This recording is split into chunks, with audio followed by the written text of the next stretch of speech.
सीरक में भी आ जाने तो कितने देखियो निकाल तो पसीना में ढाड़े करते हैं यहाँ कर भी क्या बात है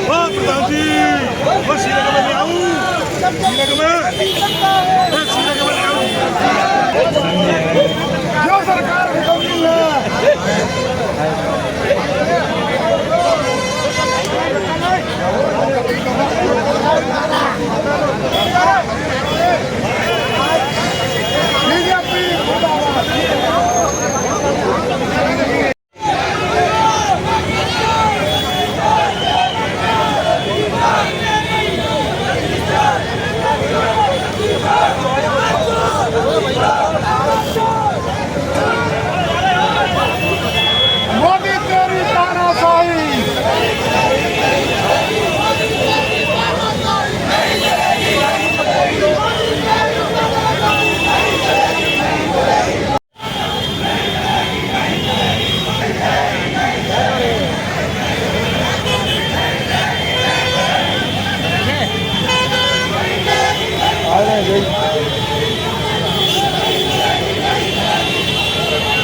है चलो मुन्ना वाले चलो। जो प्रदर्शन था वो बेसिकली परसों जो पिटाई करी गई हमारे स्टूडेंट्स की, हमारे बच्चों की, नन्हे मुन्ने बच्चे थे जो नीट की परीक्षा के पेपर लीक हुए थे उसके खिलाफ अपना जंतर मंतर पर प्रदर्शन कर रहे थे। लड़कियों के कपड़े फाड़े, लड़कों के सिर फोड़े, लड़कियों के सिर फोड़े। ऐसी कायराना हरकत आज तक किसी राज्य में किसी ने नहीं करी। ये बहुत ही निंदनीय कार्य है जो इस सरकार ने करा और हम इसीलिए धर्मेंद्र प्रधान जी, होम मिनिस्टर जी और प्राइम मिनिस्टर का हम इस्तीफ़ा मांगते हैं कि वो इस्तीफ़ा दें, क्योंकि इनने इतना कायरतापूर्ण काम करा है जिसकी हर आदमी के मुंह पे इतनी भर्त्सना है जिसका कोई हिसाब नहीं है। और दूसरी चीज़ आपसे कहना चाह रहा हूँ, 20 लड़के इस नीट पेपर के बाद जिनकी डेथ हो गई उसका हिसाब कौन देगा? उनने आत्महत्या कर ली। कई ऐसे घर हैं जहाँ पिताजियों ने 5-5, 6-6 लाख रुपए लेके बच्चों को पढ़ाया और वो बच्चों का रिजल्ट अब वापस शून्य हो गया, नगाड़े हो गया। पहले जिनने अच्छा करा था उनने अच्छा नहीं करा। तो इसी के लिए आज हम सब लोग इकट्ठे हुए। आज हम लोगों ने यहाँ विरोध प्रदर्शन करा। हम बच्चों के साथ हैं। हमारा विरोध प्रदर्शन का एक ही मतलब था कि हम बच्चों के साथ उनकी लड़ाई में हम उनके साथ कंधे से कंधे मिलाकर खड़े हैं। आज हमने यहाँ गिरफ्तारी भी दी, धरना भी दिया। जो हम कर सकते हैं वो हम इन बच्चों के लिए करेंगे। हम मंडल और ब्लॉक लेवल तक इस लड़ाई को लेके जाएंगे कि जिससे इस सरकार की जो ये कुंभकर्णी सरकार है उसकी नींद खुले और वो बच्चों के ऊपर ध्यान दे, क्योंकि ये दूसरी बार नीट का पेपर लीक हुआ।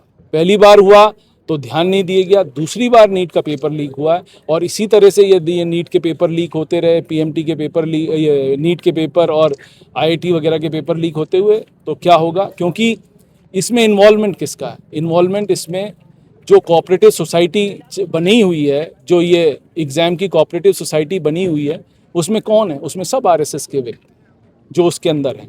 तो मेरा तो खुला आरोप है कि इस नीट का पेपर लीक कराने में हाथ बीजेपी और आरएसएस वालों का। देखा है, हिंदुस्तान सबसे आज़ाद हुआ है तब से लेकर के नीट पेपर जो बच्चों का भविष्य डॉक्टर बनता था उनका ज़िंदगी दांव पे लग गई। 21 बच्चों ने सुसाइड कर ली। और इस हत्यारी सरकार, मैं हत्यारी इसलिए कह रहा हूँ कि उन बच्चों की हत्या के जिम्मेदार भारतीय जनता पार्टी, नरेंद्र मोदी जी, अमित शाह और धर्मेंद्र प्रधान जी हैं। इन्होंने नैतिकता के आधार पे अपनी गलती माननी चाहिए, अपनी नैतिकता के जिम्मेदारी लेते हुए देश से माफ़ी मांगनी चाहिए और धर्मेंद्र प्रधान जी का इस्तीफा स्वीकार होना चाहिए। जिस तरह से जंतर मंतर में युवाओं, छात्राओं, महिलाओं, बच्चों के साथ बर्बरतापूर्वक मारपीट गई, किस तरह से मारपीट की गई और जिस तरह से जनता के द्वारा चुने प्रतिनिधि को मारा पीटा किया तो इस सरकारी दिया विरोध प्रदर्शन